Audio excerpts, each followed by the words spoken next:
Hello everyone, welcome back to my channel mister active. तो आज बच्चों की डिमांड थी कि सर पास्ट परफेक्ट क्या होता है, पास्ट परफेक्ट के विषय में हमें बताएं। तो जैसा कि मैं पिछले वीडियो में पास्ट इंडेफिनिट और प्रेजेंट परफेक्ट में डिफरेंस बताया था ना। तो ओरिजिनल में पास्ट परफेक्ट क्या होता है? पास्ट परफेक्ट के मतलब होता है उसमें दो क्लाउज होते हैं। कितने होते हैं? दो क्लाउज होते हैं। जैसे आपने ये पढ़ा होगा, लेकिन सिर्फ ये अकेला है। अगर ये अकेला आता है तो इसको पास्ट इंडेफिनिट में कर दिया जाता है, क्योंकि पास्ट परफेक्ट का मतलब ही डबल क्लाउज होता है जब एडवांस में इंग्लिश जाएंगे। लेकिन बेसिक में आपको यहीं से सिखा दिया जाता है, वो जा चुका था, ठीक है ना। लेकिन जैसे ही आप जाएंगे कंपाउंड, कॉम्प्लेक्स, कंडीशनल, ऐसे जब सेंटेंसों की ज्यादा यूज होगा तभी इससे बनाया जाता है कि ये पास्ट परफेक्ट होता है। तो वैसे है, इसका थोड़ा सा रूल समझेंगे। जैसे इसमें दो वर्ग होते हैं। मेरे आने से पहले वो अपना काम कर चुका था। तो जो काम पहले हो जाता है वो पास्ट परफेक्ट में होता है। ध्यान से समझिएगा, जो काम पहले हो जाता है उसको क्या है? पास्ट परफेक्ट में। जैसे मेरे आने से पहले, यानी मैं पहुंच नहीं पाया था, वो अपना काम कर चुका था। तो पहला जो काम हो चुका था उसको मैंने आपको बताया किस में करना है? पास्ट परफेक्ट में करना है। तो देखिए, वह अपना काम कर चुका था तो क्या हो जाएगा? ही हैड फिनिश कर दीजिए या कंप्लीटेड, ठीक है ना। कंप्लीटेड हिज वर्क, ठीक है। इतनी बात समझ में आ गई? He had completed his work, वो अपना काम कर चुका था। उसके बाद आता है बिफोर। इन सेंटेंसों में ध्यान देना, एक में बिफोर रहेगा और एक में बाद रहेगा। यहीं से सेंटेंसों का जो सीक्वेंस है बनता है, ठीक है ना। जैसे वो अपना काम कर चुका था, फिर बिफोर राइट करेंगे। क्या राइट करेंगे? बिफोर। जो भाग इधर का बचा है उसे हम पास्ट इंडेफिनिट में हल करते हैं। किसमें हल करते हैं? पास्ट इंडेफिनिट में। मेरे आने से, तो मेरे आने से का मतलब क्या होगा? आई केम। क्या हो जाएगा? आई केम। ये पास्ट इंडेफिनिट में होता है। बात समझ में आ रही है ना। यानी कि जो काम पहले हो चुका होता है, यानी कि आप ऐसा कर लीजिए कि पहले के जो बाद आया है, जो लास्ट वाला भाग होता है, उस लास्ट वाले भाग को हम पास्ट परफेक्ट में हल करते हैं। जो स्टार्टिंग में होता है उसको हम पास्ट इंडेफिनिट में करते हैं। कब करते हैं? जब आया हो बिफोर, ठीक है ना। जैसे डॉक्टर के आने से पहले रोगी मर चुका था। डॉक्टर के आने से पहले रोगी मर चुका था। बेसिक में पहले जब बच्चे पढ़ते थे तो ये वाले सेंटेंसों को, टेंस को सबसे बड़ा और सबसे कठिन बोलते थे। अरे वो बहुत बड़े बड़े सेंटेंस जानता है, ऐसा कुछ है नहीं। अगर आपके पास फार्मूला है तो हर एक चीज आसान हो सकती है ना। मेरे आने से पहले, सॉरी, डॉक्टर के आने से पहले रोगी मर चुका था। तो बताइए पहले क्या बनाएंगे? रोगी मर चुका था। The patient had dead before doctor केम, है ना जी। मेरे आने से पहले मेरी माँ खाना पका चुकी थी। मेरे आने से पहले मेरी माँ खाना पका चुकी थी। तो my mother had cooked food before I came, है कि नहीं जी। आई होप आपको क्लियर हो गया होगा, ठीक है ना। तो हम दूसरे नियम में पहुंचते हैं जिसमें आफ्टर है। जैसे श्याम के आने के बाद सॉरी, ये गलत लिखा हुआ है। मेरे आने के बाद चपरासी ने घंटी बजाई। मेरे आने के बाद चपरासी ने घंटी बजाई, यानी पहले कौन काम हुआ? पहले मैं आया, उसके बाद ही तो चपरासी ने घंटी बजाई, ठीक है ना। तो पहले काम क्या हुआ? श्याम आया, ये पहले काम हो गया। तो जो पहले काम होता है उसको किस में हल करते हैं?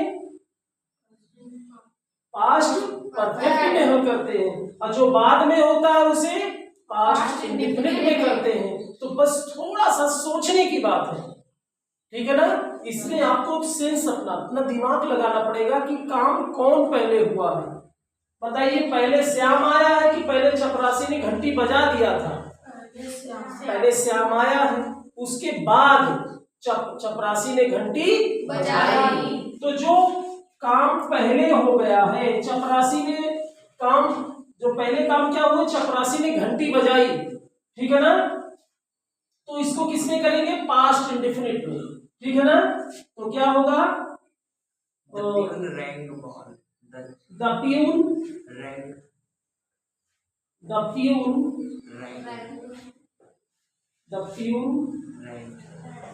सेकेंड फॉर्म क्या होता है? Rang the bell after Shyam के आने के बाद, आफ्टर श्याम हैड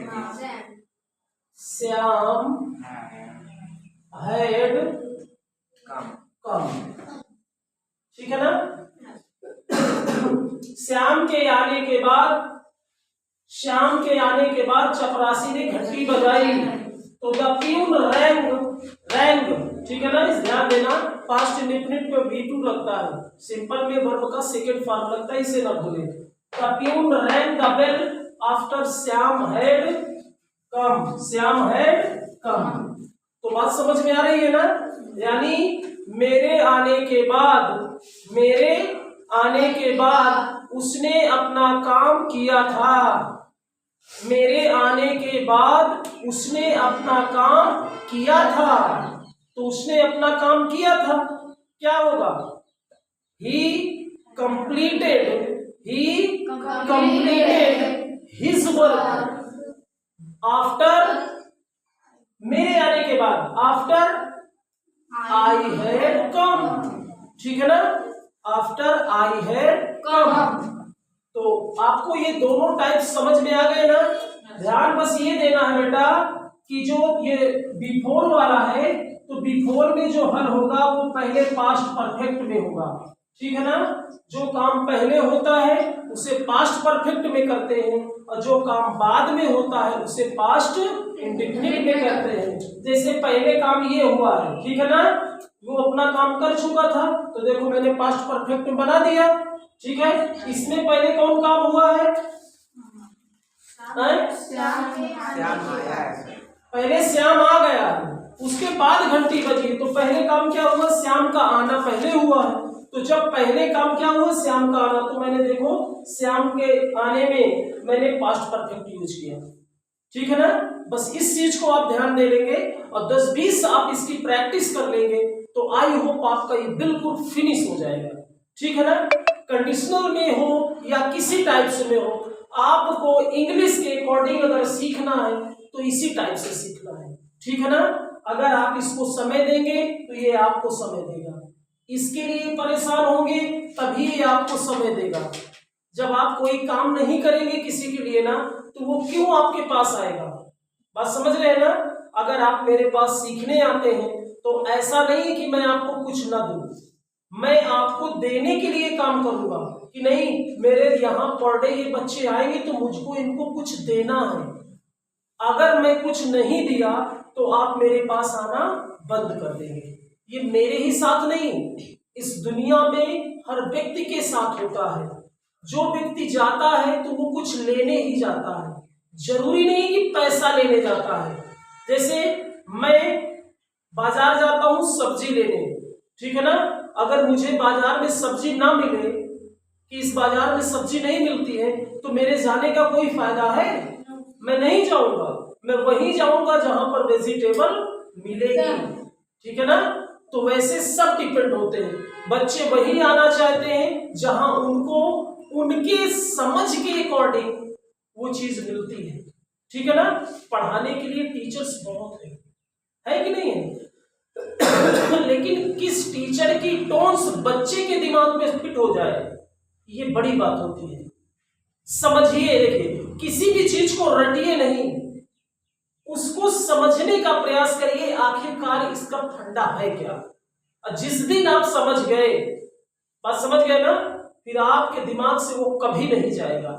जिस प्रकार आप अपने घर का रास्ता समझ लिए हैं, अब आप कभी नहीं भूलते हैं, तो वैसे जिस दिन बेटा, कहते नहीं है जब जगो तब सवेरा, जिस दिन आपने इसे ठान लिया, उस दिन के बाद समझ लिया ना, कभी नहीं जाएगी। ठीक है ना। आई होप मेरे इस एग्जाम्पल के माध्यम से आज से ही आप लग जाइए। अगर नहीं लगे हैं, जो लगे हैं वो रफ्तार बना लें, जो नहीं लगे हैं वो स्टार्ट कर देंगे। मैं आपको गारंटी देता हूं, आप कहीं ना कहीं किसी न किसी मुकाम पे जरूर पहुंचेंगे। बस दूसरों से लेना देना नहीं है, लोग कह रहे हैं कहने दो, आपको अपने पे फोकस देना। ठीक है। आई होप आप आज का वीडियो आपको क्लियर हो गया होगा। तो हम मिलते हैं नेक्स्ट वीडियो में, तब तक के लिए थैंक यू, टेक केयर।